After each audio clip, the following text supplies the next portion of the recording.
안녕하세요. 대부권의 이상수입니다. 조범식입니다. 자, 간만입니다. 예, 정말 오랜만에 인사를 드린 것 같네요. 네, 예. 우리 시청자분들도 많이 기다리셨을 텐데 네. 또 간만에 등장하셨어요. 네, 근데 항상 우리 조건대님이 등장을 했을 때 그냥 빈손으로 오지는 않더라고요. 맞습니다. 사실 경기가 지금 좀 어렵긴 한데 지금 서울에서 내 집 장만하는 거 굉장히 어렵잖아요. 네. 근데 이번에 우리가 같이 준비를 하게 된 게 서울에서 역세권에 그것도 신규 아파트를 대출 뭐 많이 받을 필요도 없어. 무리한 연끌도 필요 없이 새 아파트를 받을 수 있는 방법. 그것도 가격은 3년 전 가격으로 가장 누구나 사고 싶어하는 그때 그 가격으로 나올 수 있는 아파트가 있다라고 해서 그 소식 준비해봤습니다. 지금부터 같이 알아보시죠. 요즘에 집값이 빠졌다라고 해서 네. 사실 뭐 매스컴만 봤을 때는 거의 뭐 반토막 나고 막 끝장나는 줄 알아요. 그렇죠. 근데 사실 저도 현장에 나가보고 뭐 시장에 중개업소에 전화를 해보고 금매물이 있습니까라고 한다면 없는 경우도 많은 것 같고 또 실상적으로 나오는 매물들이 분명히 빠지긴 했어요. 한 10%에서 15% 정도. 이 정도까지는 뭐 시장 내에서 지금 있는 물건인데 사실 2019년도 그러니까 3년 전 가격으로 나올 수 있는 게 진짜 이게 가능한 건지 3년 전 가격이면 우리 집값이 급등하기 바로 직전 시점이거든요. 네. 어떻게 그런 게 나올 수가 있을까요? 우리 꼰대님 저 줍줍이라고 아시죠? 네, 무순위 청약 들어봤죠. 네, 바로 이 무순위 청약이 그 네. 기회가 되는 겁니다. 근데 정확하게 이 무순위 청약이라는 게 네. 뭐예요? 자, 우리가 이 정상적인 분양을 하잖아요. 네. 청약을 하고 또 이제 공사가 진행되면서 입주 시기 때쯤 되면 네, 뭐 돈이 좀 부족해서 잔금을 못 치르거나 그럴 수 있죠. 또 그리고 부적격 당첨이 돼가지고 계약이 취소가 되거나 음. 하는 이런 물량들이 생겨나거든요. 그러니까 계약 취소분이 나온다는 얘기죠. 그렇죠. 이 물량들이 뭐 청약을 하게 되면 그게 바로 무순위 청약이에요. 아, 그게 다시 나와서 네. 일반인들한테 다시 청약을 할 수 있는 기회가 다시 돌아온다는 얘기죠. 그렇죠. 그런데 그러면 이것도 청약인데 네. 이게 무슨 특별한 조건이 필요한 겁니까? 그렇게 복잡하지는 않습니다. 그게 네 가지의 조건만 알고 있으면 네. 충분히 이제 도전이 가능한데요. 네네. 첫 번째는 일단 청약 통장이 필요가 없어요. 그럼 뭐 가정 기간 뭐 이런 거 다 필요 없는 거예요? 예. 그래서 청약 통장 없으신 분들도 도전이 가능하다. 괜찮네요. 그리고 그 다음으로는 네. 이제 너무 어리면 안 되겠죠. 19세 이상의 성인만 또 가능하다. 뭐 만 19세 이상. 당연한 것 같고요. 그리고 이제 그 무주택자 전 세대원들이 다 무주택으로 있는 무주택자들만 가능하다는 겁니다. 아, 주택 있는 분들은 안 되는 거네요. 네, 예전에는 주택 여부하고 상관없이 이 무순위 청약이 됐었는데 네. 지금은 제도가 좀 바뀌면서 이 무주택자들만 가능하게 됐고요. 네. 그 다음으로 그 지역 안에 지금 이 무주택 청약을 하고 있는 지역이 있죠. 네. 이 당해 지역에 거주를 하고 계신 분들만 이제는 청약이 가능하다는 겁니다. 그러면은 서울에서 이런 무순위 청약이 나왔다라고 네, 한다면 저기 제주도나 울릉도에 살고 계신 분들은 신청해봐야 되지도 않는다는 소리예요? 안 되는 거죠. 아. 서울이면 서울에 거주하시는 분들만 가능하다. 그럼 그 전에도 우리 청약을 보게 되면 네. 그러면 서울에 청약을 하면 실거주 뭐 6개월, 1년, 2년 뭐 이런 조건들이 있잖아요. 네, 이것도 그게 있어요? 아닙니다. 이번엔 그런 조건들이 없는 거예요. 그러면은 내가 바로 이제 뭐 청약되기 전에 뭐 모집 공고나 이런 거 나오기 네. 전에 이 서울 안에 이사만 돼 있고 주소지가 거주지만 들어가 있으면 네, 야, 이거 바로 청약할 때 청약 신청할 때 들어갈 수 있는 거네? 그렇죠. 아, 우리 뭐 조건을 들어보니까 그렇게 어렵지 않네요. 네. 웬만하면은 다 도전하실 수 있을 것 같고 중요한 거는 이번에 이제 청약에 나온 이 단지가 네. 도전해볼 만큼의 값어치가 있는 건지 사실 이게 우리 시청자분들이 궁금해하실 것 같아요. 네. 뭐 값어치가 있습니까 이거? 네, 저는 있다고 생각을 합니다. 일단은 이 분양 가격이 네. 굉장히 저렴하다. 특히 이제 주변 시세 대비 네. 30% 이상 저렴한 분양가에 나오거든요. 지금 요즘같이 불안한 시기 때 이 정도면 그래도 충분히 리스크를 좀 줄일 수 있는 그런 단지라고 생각이 들고. 뭐 30% 이상 저렴하다면 네. 거의 리스크가 거의 있다라고 보기는 좀 어려운데. 그렇죠. 앞으로 30%더 떨어진다라고 보기도 좀 어렵지만 더 하락한다 치더라도 손해로 볼 수 있는 단지는 아니라는 거죠. 그렇죠. 네. 뭐 서울 정도인데 그렇죠. 네, 그렇죠. 그리고 이제 그 다음으로는 네. 대출을 안 받아도 된다는 거예요. 아, 그래요? 네. 특히 이제 이 거주 의무가 없어요. 음. 그래서 이제 전월세로 활용할 수가 있거든요. 네. 그러면 전세라든지 월세, 당장 내가 살기는 좀 어렵겠지만, 음. 우리가 대출의 부담이 많으신 분들, 그리고 자금이 좀 부족하신 분들은 네. 당장 이런 전세를 활용해서 일단은 가져가신다면 나중에 또 활용할 수 있는 기회가 생길 수 있기 때문에. 예. 대출을 받지 않는 것 자체가 네. 굉장히 리스크를 저는 줄인다라고 생각을 해요.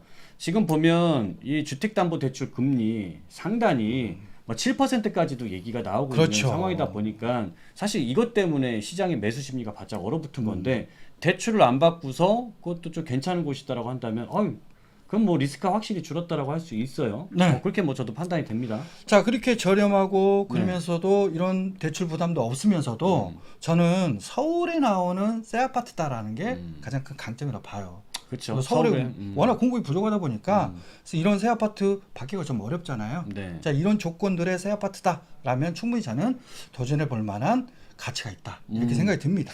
우리 시청자분들 궁금해하실 것 같아요. 바로 어딘지 보시죠. 네. 이번에 나올 단지가 시청자분들도 이름을 좀 잘 기억을 하셔야 될 것 같아요. 송파 시그니처 롯데캐슬이란 요 아파트입니다. 요 지역을 봤더니 거여동이에요. 네. 거여동 이제 재개발 거여마천 뉴타운 재개발 구역 안에서 나온 건데 전체 세대수가 큽니다. 1945세대.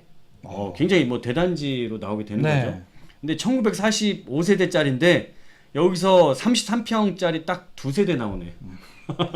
많지는 않지만 좀 많이 나오면 좋은데 네. 사실 이 정도 송파 정도 되는 위치에서 계약 취소분 나오기가 사실 쉽지 않잖아요. 그렇죠. 근데 여기 하나는 특별 공급 하나 나오고 일반 공급이 나오니까 우리 시청자분들은 여기 일반 공급분을 좀 공략을 해보셔야 될 것 같고 여기 보면 이 단지 같은 경우에는 이미 2022년 올해 1월 달에 입주가 완료된 단지입니다. 그러니까 아파트 전부 다 지어져 있으니까 아마 요번에 뭐 그 며칠 쉬니까 네. 이때 가서 이 아파트가 어떻게 생겼는지 한번 구경도 한번 해보시고 입지 임장 활동도 좀 나갔다 오시면 좋을 것 같은데요. 그러네요. 네, 위치를 지도를 통해서 한번 보도록 할게요.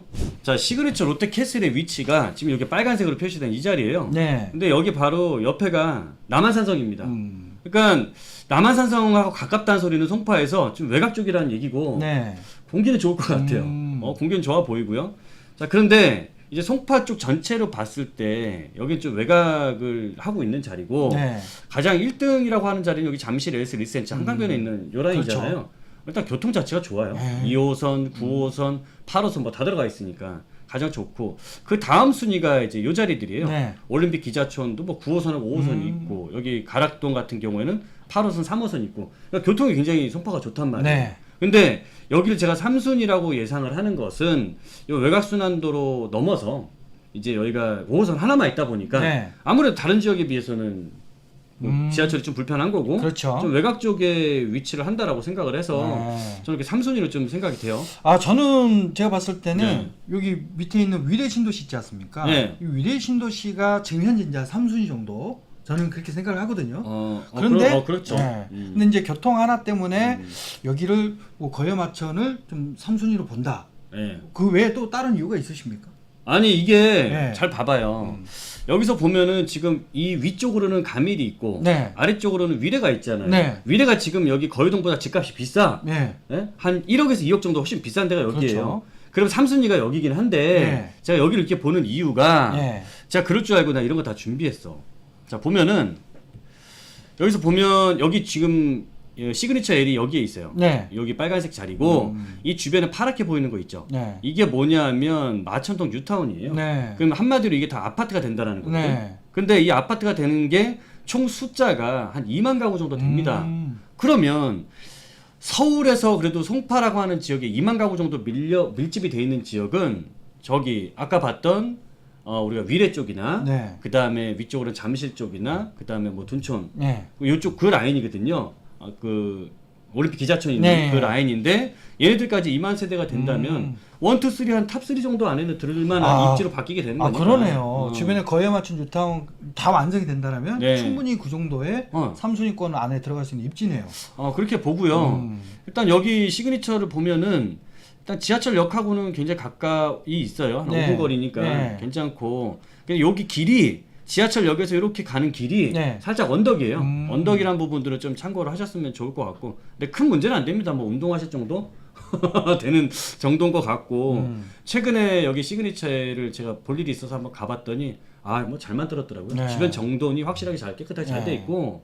예전 생각을 하니까 예전에 거의 판자촌이었거든요. 네. 근데 확실히 딱 바뀌고 났더니 보기도 굉장히 좋고 네. 괜찮더라고요. 제가 보니까 이 위치를 보니까 주변에 뭐 마천 초등학교라는 초등학교가 또 위치해 있네요. 그렇죠. 초등학교 한 5분 거리 정도 돼요. 네, 뭐 초등학교 가깝긴 한데 제가 알기로는 이 주변 지역에 네. 중고등학교가 그렇게 많지가 않은 걸로 알고 있거든요. 맞아요. 네. 이거 찾아보니까 중고등학교가 없어. 그래서 초등학교 보내실 부모님들은 좀 좋을 것 같은데 네. 중고등학생 자녀를 두신 부모님들이 조금 망설이질 이유도 있을 것 같아요. 또 교육 여건들이나 이게 좀 아직까지는 안 좋아. 근데 항상 지금까지 그래 왔듯이 여기 다 아파트 생기잖아요. 다 아파트 물론 이게 뭐 7년 뒤, 10년 뒤, 15년 뒤에 얘기가 될 수 있겠지만 여기 다 생기면 이게 다 아파트죠. 네. 아파트 생기면 여기 학구도 좋아집니다. 우리 가장 대표적인 곳이 여기 마포 쪽에 보면 공덕. 그렇죠. 공덕 라인에 네. 지금 학원가가 100개 이상 들어갔단 그렇죠. 말이에요. 거기가 옛날에는 거의 달동네 수준이었는데 아이언뉴타운이라는 데가. 근데 거기에 아파트가 다 들어서게 되면 결국 그런 좋은 학원가들이 들어오는 겁니다. 거여 맞춤동도 저는 마찬가지에 그런 앞으로 향후에는 뭐 시간이 좀 걸리겠지만 그런 여건도 충분히 갖추고 있다라고 생각해요. 그럼 중요한 거는 네. 뭐 여기 뭐 입지는 뭐 최고의 입지는 아니지만 그래도 나름 괜찮은 입지에 있다 이렇게 판단이 되는데 좀 비전이 있는 네. 거죠. 예. 근데 중요한 건 가격이잖아요. 아유 그럼요.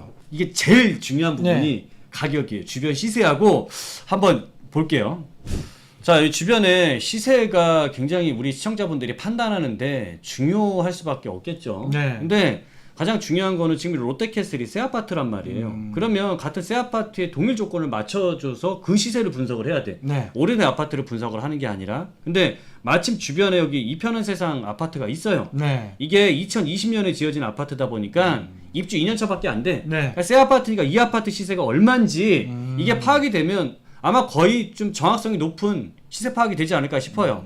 그래서 제가 시세를 보니까 올해 8월 달에 14억 7,500만 원에 10층이 거래가 됐네. 네. 실거래가 된 거고 7월 달에는 13억 5천. 그다음에 뭐 6월 달에는 12억 8천. 그다음에 2월 달에 15억 2,500. 그다음에 뭐 작년 11월 봤더니 17억 5천. 이게 최고가 찍었네요. 네. 그러니까 최고가 17억 5천 정도를 찍었고 네. 그다음에 가격이 가장 낮은 게 12억 8천. 네. 그러니까 한 13억이라고 치고 네. 그럼 17억짜리가 13억이 됐으니까 이건 한 4억 정도 빠졌다라고 보면 되는데 네. 그러면 지금 시점에서 이게 뭐 덜 빠졌다 많이 빠졌다 이게 정확하게 뭐 앞으로야 이게 뭐 많이 빠진 건지 적게 빠진 건지 우리가 다 판단을 할 수는 없지만 네. 적어도 지금 시세가 그렇다고 하면 13억에서 네. 한 14억 정도가 된다라는 판단을 할 수 있을 것 같아요. 네. 그렇죠? 이 정도 보면 될 것 같고. 그럼 지금 시세가 이 정도면 네. 중요한 거는 이건 무수히 청약 들어오는 분양가는 어느 정도냐. 그렇죠. 분양 가격이 한 8억 9천 정도 예상되죠? 예. 8억 9천 정도 예상이 되다 보니까 지금 뭐 13억, 14억 정도 하는 게 네. 가격이 혹시나 더 빠지더라도 네. 한 10% 정도 또 빠진다 하더라도 이 가격까지는 안 온다는 거 아닙니까? 그렇죠. 그렇죠. 그럼 저는 이 정도라고 한다면 가격 부분에 대한 리스크는 확실히 적다. 사실 전 솔직히 그냥 리스크 없는 것 같아 이 정도면. 네. 요즘 그 굉장히 또 불안해 하시니까. 그럼요. 이렇게 불안감 가지고 있는 분들 입장에서는 충분히 이 정도 금액대 분양가라면은 그래도 그런 리스크를 많이 줄일 수 있는 네. 그런 단지라는 거네요. 그러면 조건대님은 만약에 네. 이거를 투자하는 사람 입장에서 네. 내가 무주택인데 투자할 수 있잖아. 그렇죠. 그럼 그분이 만약에 당첨됐다라고 하면 어떻게 좀 전략을 다루는 게 좋을 것 같아요? 저는 일단 대출 없이 가는 게 좋다. 왜냐하면 요즘 금리가 오르니까 대출 금리라든지 이런 부분들 굉장히 부담이 커지잖아요. 네. 근데 이런 무순위 청약은 전월세를 바로 특히 이 해당 단지 같은 경우에는 그 거주 의무가 없지 않습니까? 네. 그래서 전세를 놓으면 네. 충분히 대출 없이 얼마 나오는데요? 네, 대출 이제 일단 전세가 네. 7억 5천에서 8억 정도 되거든요. 그러면 이 정도면 충분히 뭐 대출 없이도 한 1억에서 1억 5천 정도 내외에 충분히 가져가실 수 있고 또 지금은 당장 못 들어가더라도 나중에 이제 금리가 좀 정리가 되고 대출에 대한 부담이 좀 줄어들면 그때 좀 대출 받아서 조금 더 덜 부담스러울 때 실입질할 수 있는 그런 전략들을 가져갈 수 있다는 거죠. 그러면은 그렇네. 그러면 지금 이제 대출 금리가 네. 계속 올라가고 있으니까 지금 네. 굳이 대출 받아서 입주하지 말고 네.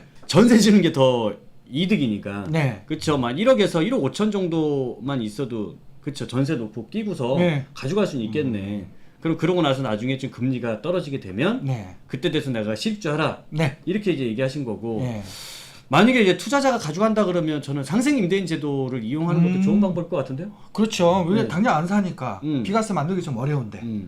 그러면 상생 임대 제도를 활용하게 되면 비과세 이제 받을 수 있으니까. 예. 그러니까 일단은 이게 세를 언제까지 놔야 되냐면 올해 지금 이제 10월이잖아요. 네. 10월이면 12월 때까지 놔야 되는 거지. 네. 그래야 우리 2024년 12월 이전에 다시 갱신을 할 수 있는 거죠. 그렇죠. 이거 3개월 동안 놔야 되는 거네. 근데 이미 입주가 돼 있는 부동산이니까 예. 뭐 지금 입주가 된 상태에서 이분 이제 세입자 맞춰야 돼요. 예, 당첨만 받는다. 예. 그럼 그 중간에 세입자를 잡으면 되는 거죠. 그러니까 12월에서 이거 난 10월, 11월, 12월 안에 세입자 무조건 맞춰야 되는 거 아닙니까? 네. 그렇죠. 예. 그러니까 투자하실 분들은 빨리 당첨되면 빨리 세를 맞춰서 어떻게든 계약갱신을 2024년 12월 이전에 갱신 계약을 해야 되네. 그렇죠. 그래야 착한 임대인, 상생 임대인 돼서 비과세 받을 수 있네. 그러면 이거는 굳이 거주를 안 해도 비과세를 받을 수가 있는 상황이 되는 거네요. 그렇죠. 그렇게 맞춰서 가져가는 게 좋지 않을까 싶은데요. 일단은 그러면 이거 언제 청약이 들어가는지 일정 알려드리도록 할게요. 자, 청약 일정하고 분양 가격을 좀 정리 다시 해드릴게요.